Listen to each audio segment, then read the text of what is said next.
जब सोल्जर्स पहली बार समुंदर में फंसे हुए थे, उन्होंने सोचा तो लो कुछ खाना मिल गया, क्योंकि उन्होंने एक बड़ी मछली पकड़ ली थी। उन्हें लगा अब तो कुछ खाने को मिलेगा। लेकिन जैसे ही उन्होंने रस्सी खींचनी शुरू की, सिर्फ 2 सेकंड भी नहीं हुए थे कि मछली ने उनकी तरफ वार कर दिया और उनको काट लिया। ऑल्ड्रिच ने कभी सोचा भी नहीं था कि पानी के नीचे वाली मछली उनसे भी ज्यादा ठंडी होगी। उन्होंने सोचा चलो कोई बात नहीं, अगली बार चांस मिलेगा। लेकिन अगले 2 दिन तक उन्होंने कोई मछली नहीं पकड़ी। अब 5वां दिन आ गया था। ना फ्रेश पानी था और ना खाना। सब के सब कमजोर पड़ने लगे। सुबह सुबह वो कॉफी पीने का नाटक करते, लेकिन गले से कुछ निकलता ही नहीं था। पास्त्रा को बहुत ज्यादा प्यास लगी थी। उसने समुंदर का पानी देखा और सोचा एक घूंट ले लेता हूं। लेकिन मार्क ने तुरंत रोका।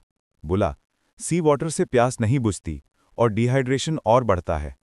मार्क ने सबको कहा, ज्यादा हरकतें मत करो, एनर्जी सेव करो। लेकिन ऑल्ड्रिच बोला, एनर्जी बचा भी लें, हम जा किधर रहे हैं यही नहीं पता। तब मार्क बोला, मैं कैलकुलेट कर चुका हूं। उसने अपनी जेब से कुछ निकालना चाहा। लगा टेस्ट ट्यूब है, लेकिन निकला एक पेन। पर वो पेन उसके लिए इंपॉर्टेंट था। उसने एक लाइफ जैकेट उठाई और उस पर एक छोटी सी मैप बना दी। उसने पानी के फ्लो और हवा के डायरेक्शन के हिसाब से लोकेशन गेस की। उसके हिसाब से अगर हवा का डायरेक्शन नहीं बदला तो वो लोग एक छोटे से आइलैंड तक पहुंच सकते थे। ये सुन के सबके चेहरे पे थोड़ी उम्मीद आई। पास्त्रा बोला, अगर हवा का डायरेक्शन बदल गया तो हम आइलैंड तक नहीं पहुंच पाएंगे। पर मार्क बोला, ये भी सॉल्व हो जाएगा। उसने एक आइडिया सोचा। आयरन वायर से लाइफ जैकेट के कॉर्नर्स बांधे, बीच में एक रस्सी डाली और एक सिंपल सीगल टाइप सेल बना दी। उसने उसे पानी में फेंका और हवा के साथ बोट ड्रिफ्ट करने लगी। अब हवा बदल भी जाए तो वो लोग कंट्रोल कर सकते थे। अब उनके अंदर थोड़ी उम्मीद थी। लेकिन 2 दिन और गुजर गए। पानी का एक ड्रॉप भी नहीं मिला। मजबूरन सबने मिलकर दुआ मांगी। शायद उनकी दुआ कबूल हुई या डायरेक्टर का प्लान था। आधी रात को तेज बारिश होने लगी। सब खुशी से पानी पीने लगे और अपना टैंक भी भर लिया। अब पानी का मसला टेम्परेरीली सॉल्व हो गया। अब बारी थी खाने की। ऑल्ड्रिच ने एक स्टारफिश पकड़ी, लेकिन गुस्सा में उसने चाकू मार दिया। तभी उसे लगा बोट के नीचे कुछ हिला रहा है। जब देखा तो एक बड़ा शार्क था। पास्त्रा ने तुरंत उसे पकड़ लिया। तीनों मिलकर उस शार्क से लड़े और उसे मार दिया। ऑल्ड्रिच ने इंतजार नहीं किया, सीधा शार्क का मांस खाना शुरू कर दिया।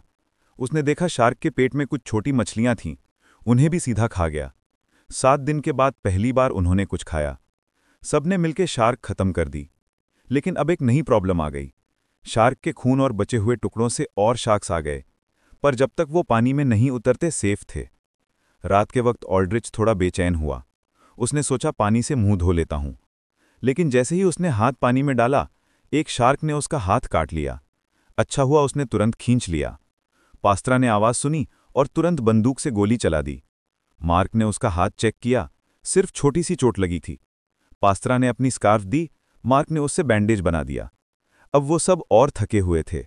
8 दिन हो गए थे, पानी भी कम था और खाना खत्म। सब भूखे और कमजोर थे। उन्होंने फिर से दुआ मांगी, लेकिन इस बार कुछ नहीं हुआ। अब उनके पास सिर्फ उम्मीद थी। 15वें दिन ऑल्ड्रिच ने बोला, बंदूक दे मुझे।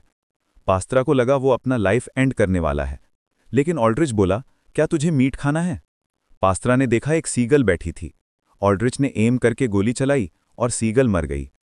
मार्क शॉक्ड रह गया, लेकिन जब देखा सच में सीगल है, वो बिना सोचे समुंदर में कूद पड़ा। उसके पीछे एक शार्क आ गया, लेकिन मार्क ने सीगल नहीं छोड़ी। जब शार्क पास आया, ऑल्ड्रिच ने उसे खींच लिया, बच गए। फिर तीनों ने मिलकर सीगल खाया। टेस्ट चिकन जैसा था। ऑल्ड्रिच बोला, अगर यहां सीगल मिल गया मतलब लैंड पास है। मार्क बोला, ये वाले सीगल हजारों माइल्स तक उड़ सकते हैं, ये प्रूफ नहीं है। 20वें दिन मार्क सुबह उठा, देखा सब सो रहे हैं। उसने विसिल बजाई, बोला शायद हम आइलैंड मिस कर गए या हवा बदल गई। ऑल्ड्रिच इरिटेट हो गया, बोला, कोई आइलैंड है ही नहीं, तुम्हारा मैप भी फेक है।